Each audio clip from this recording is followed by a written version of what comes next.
अच्छा, अभी एक और थ्योरम करना है, लेकिन उससे पहले ज़रा मैं आपको प्रोडक्ट टोपोलॉजिकल स्पेस के बारे में थोड़ा बताना चाहता हूँ कि देखें, अगर आप एक्स और वाई प्राइम अगर आप दो मुख्तलिफ टोपोलॉजिकल स्पेसेस ले लें और एक्स और वाई की अगर आप लोग कार्टेशियन प्रोडक्ट ले लें एक्स क्रॉस वाई, तो अब उस कार्टेशियन प्रोडक्ट पर टोपोलॉजी किस तरह से डिफाइन होगी?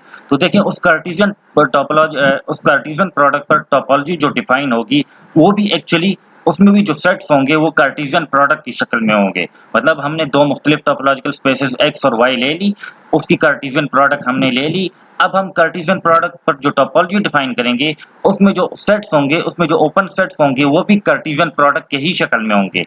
मतलब उसमें जो ओपन सेट्स होंगे वो यू क्रॉस वी की शक्ल में होंगे, जिसमें पहला ओपन सेट पहली टोपोलॉजिकल स्पेस एक्स से होगा और दूसरा ओपन सेट दूसरी टोपोलॉजिकल स्पेस वाई से होगा एक तरफ से। ठीक है?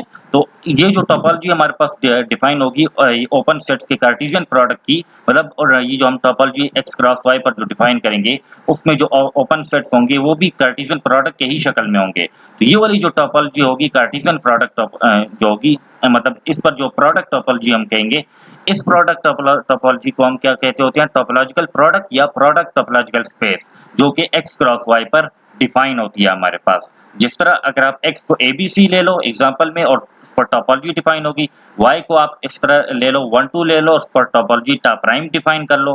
तो अब आप सबसे पहले इस तरह करो कि 1 बाय 1 ओपन सेट ले लो, मतलब फाइल लो और इसका तमाम सेट्स के साथ क्या कर लो, कार्टेशियन प्रोडक्ट लो। मतलब आपने एक्स क्रॉस वाई, तो सिंपल सी बात है, एक्स क्रॉस वाई तो बहुत आसानी से आप कर सकते हो, लेकिन अगर आप इस एक्स क्रॉस वाई पर टोपोलॉजी डिफाइन करना चाहोगे, तो सबसे पहले तो आप ओपन सेट एम्प्टी लो और इसकी इन तीनों के साथ क्या लो, कार्टेशियन प्रोडक्ट ले लो आप लोग। मतलब एम्प्टी सेट के साथ कार्टेशियन प्रोडक्ट, फिर एम्प्टी सेट की 1 के साथ और फिर एम्प्टी सेट की वाई के साथ। तो इन तीनों से तो खैर एम्प्टी सेट ही आएगा। फिर आप ओपन सेट ए ले लो और इसकी इन सब के साथ कार्टेशियन प्रोडक्ट ले लो।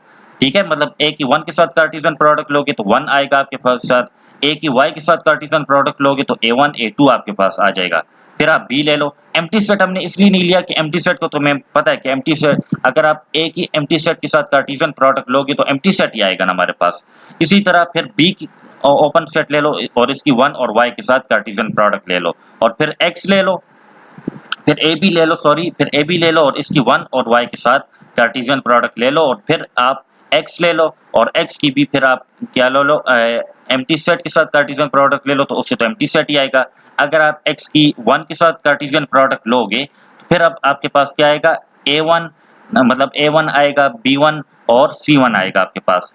ठीक है? मतलब एक तरह से आप एक्स की अगर कार्टेशियन प्रोडक्ट लोगे, फिर आप एक्स की कार्टेशियन प्रोडक्ट जिस सेट के साथ लोगे ना, मतलब अगर आप x की 1 के साथ कार्टेशियन प्रोडक्ट ले लो, x की 1 के साथ आप कार्टेशियन प्रोडक्ट ले लो, तो क्या आएगा, A1 B1 C1।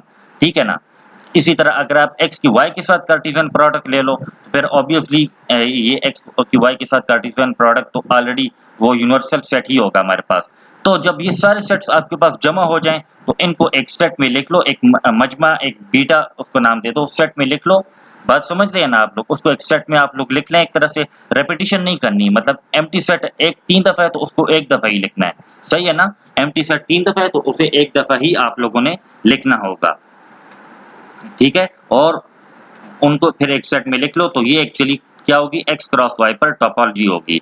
और इस टोपोलॉजी में ओपन सेट्स क्या होते हैं? ओपन सेट्स भी यू कार्टेशियन प्रोडक्ट की शक्ल में होते हैं, यू क्रॉस वी की शक्ल में होते हैं, वे जहां पर यू हमारे पास ओपन होता है एक्स में और वी हमारे पास ओपन होता है वाई में। ठीक है? अब हम आते हैं अपने लेक्चर की तरफ कि x अगर हमारे पास कोई भी टोपोलॉजिकल स्पेस है, तो उस पर सबसे पहले अगर आप उसकी कार्टेशियन प्रोडक्ट पर x की अपने आप के साथ कार्टेशियन प्रोडक्ट पर अगर आप डायगोनल डिफाइन करोगे, तो डायगोनल इस तरह होगा कि वो Cartesian product x cross x से होगा और उसमें x y के बराबर होंगे। ठीक है ना? मतलब x y के बराबर हो गया होगा। डायगोनल इस तरह से डिफाइन होगा कि उसमें जो ऑर्डर पेयर होगा वो Cartesian product x cross x से होगा और वो तो ऑर्डर पेयर में जो पॉइंट्स हैं x और y, ये आपस में क्या होंगे, बराबर होंगे। और अगर आप इसका कॉम्प्लीमेंट लोगे तो इसमें भी पॉइंट ऑर्डर पेयर होगा x क्रॉस x और x इसमें y के बराबर नहीं होगा। ऑब्वियसली जब आप x को y के बराबर लेते हो तो इसका कॉम्प्लीमेंट क्या होगा कि x के y के बराबर नहीं है। ठीक है ना? मतलब x y के बराबर है तो इसका कॉम्प्लीमेंट यही होगा कि x y के बराबर नहीं है। और एक नोट लिख लें, नोट ये है कि अगर हमारे पास u क्रॉस v कोई भी मतलब यू क्रॉस वी एक कार्टेशियन प्रोडक्ट है, ये डायगोनल की कॉम्प्लीमेंट सबसेट होगा if and only if you और वी हमारे पास क्या हो, डिसजॉइंट हो। ये मतलब ये वाली बात तभी सेटिस्फाई होगी अगर यू और वी क्या हो, हमारे पास डिसजॉइंट हो। तो एक थ्योरम है हमारे पास, वो ये कहता है कि एक टोपोलॉजिकल स्पेस हाउसडोर्फ स्पेस होगी, T2 स्पेस होगी, अगर उसमें जो डायगोनल है, उसके जो कार्टेशियन प्रोडक्ट में जो डायगोनल है वो क्या हो हमारे पास, क्लोज्ड हो हमारे पास। ठीक हो गया। तो sir if and only if है तो डायरेक्ट पार्ट हम ले लेते हैं कि फर्ज करें x हमारे पास हाउसडोर्फ स्पेस है और हमने साबित करना है कि डेल्टा क्या है, मतलब डायगोनल क्या है क्लोज्ड x क्रॉस x में, या हमें डायगोनल की कॉम्प्लीमेंट को ओपन साबित करना है x क्रॉस x में। तो हम डायगोनल की कॉम्प्लीमेंट से एक पॉइंट ले लेते हैं। जब हमने डायगोनल की कॉम्प्लीमेंट से पॉइंट ले लिया तो डायगोनल की कॉम्प्लीमेंट के मुताबिक फिर x और y हमारे पास क्या होंगे, बराबर नहीं होंगे हमारे पास। ठीक है ना, x और y आपस में बराबर नहीं होंगे। तो जब x y बराबर नहीं है तो चूंकि x हमारे पास क्या है, हाउसडोर्फ स्पेस है ना हमारे पास, तो डेफिनेशन के मुताबिक फिर हमारे पास ओपन सेट्स u और v एग्जिस्ट करेंगे, यहाँ तक कि x u में y v में और u और v क्या होंगे, डिसजॉइंट होंगे हमारे पास। जब x u में है y v में है तो हम कह सकते हैं ना कि ये order pair u cross v की कार्टेशियन प्रोडक्ट में है, u और v की कार्टेशियन प्रोडक्ट में है। और u और v जब ओपन है, u और v ओपन है तो ऑब्वियसली फिर u क्रॉस v भी ओपन होगा x क्रॉस x में। तो क्योंकि हम डेफिनेशन के मुताबिक हाउसडोर्फ स्पेस की डेफिनेशन के मुताबिक यू और वी डिसजॉइंट है, यू इंटरसेक्शन वी एम्प्टी है, तो नोट के मुताबिक फिर यू क्रॉस वी क्या होगा, डायगोनल की कॉम्प्लीमेंट का सबसेट होगा। मतलब ये हुआ एक्स वाई जो है वो यू क्रॉस वी में मौजूद है और यू क्रॉस वी डायगोनल की कॉम्प्लीमेंट का सबसेट है। तो ये भी हमारे पास एक ओपन सेट्स की डेफिनेशन है, मतलब एक तरह से ये एक तरह से नेबरहुड की डेफिनेशन है प्रोडक्ट टोपोलॉजिकल स्पेस में। ठीक है ना, मतलब ये एक तरह से प्रोडक्ट टोपोलॉजिकल स्पेस में नेबरहुड की डेफिनेशन है या ओपन सेट की डेफिनेशन है। तो प्रोडक्ट मतलब आप ओपन सेट को इस तरह भी डिफाइन कर सकते हो कि मतलब जिस तरह यहाँ पर ये बात की गई है। तो ओपन सेट्स की डेफिनेशन के मुताबिक जो हमारे पास ओपन सेट्स की डेफिनेशन है, एक्चुअली यही हमारे पास ये कार्टेशियन प्रोडक्ट में ओपन सेट की डेफिनेशन है।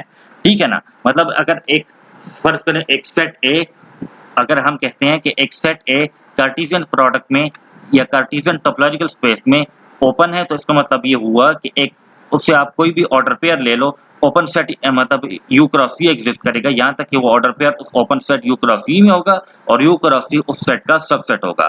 तो मतलब क्या हुआ कि डायगोनल कॉम्प्लीमेंट हमारे पास कार्टेशियन प्रोडक्ट में ओपन है, मतलब डायगोनल बजाते खुद क्या है, कार्टेशियन प्रोडक्ट में क्लोज्ड है। ठीक हो गया ना। फिर फर्ज कर लें कि हम डायगोनल हमारे पास क्लोज्ड है कार्टेशियन प्रोडक्ट में और x को हमने हाउसडोर्फ स्पेस साबित करना है। हम ऐसे करते हैं, इस टोपोलॉजिकल स्पेस से कोई भी दो मुख्तलिफ पॉइंट्स ले लेते हैं।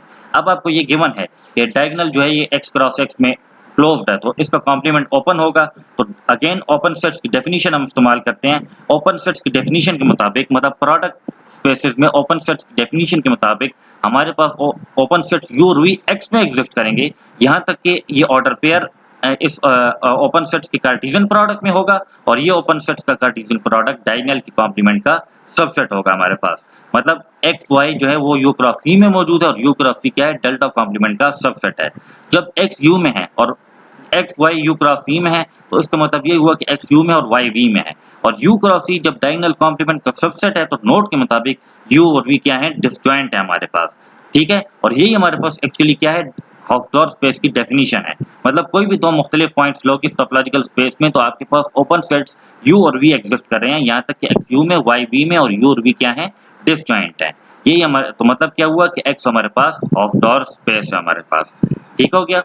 और अगर ये x 1 2 3 के बराबर ले लो और अगर फर्ज करें डायगोनल की एग्जांपल लेते हो और इसकी कार्टेशियन प्रोडक्ट भी ले लो, तो डायगोनल फर्ज करो, डायगोनल में कौन कौन से पॉइंट्स होते हैं, वो पॉइंट्स होते हैं ऑर्डर पेयर के जो आपस में बराबर होते हैं, जिनके मतलब आपस में क्या होते हैं, x और y बराबर होते हैं। तो इसमें डायगोनल में तो 1 1 2 2 और 3 3 आएंगे ना, क्योंकि x y के बराबर हो। डायगोनल में कौन कौन से पॉइंट्स आते हैं, x y के बराबर हो, ऐसा ऑर्डर पेयर x y जिसमें x और y क्या हो, एक जैसे हो। तो डायगोनल में तो यही 3 पॉइंट्स आएंगे और डायगोनल के कॉम्प्लीमेंट में बस ये तीनों पॉइंट्स क्या हो जाते हैं, निकल जाते हैं। ये हमारे पास डायगोनल की एग्जांपल है। ठीक हो गया। तो आज के लिए इतना ही, इंशाल्लाह अगले लेक्चर में फिर आपसे मुलाकात होगी।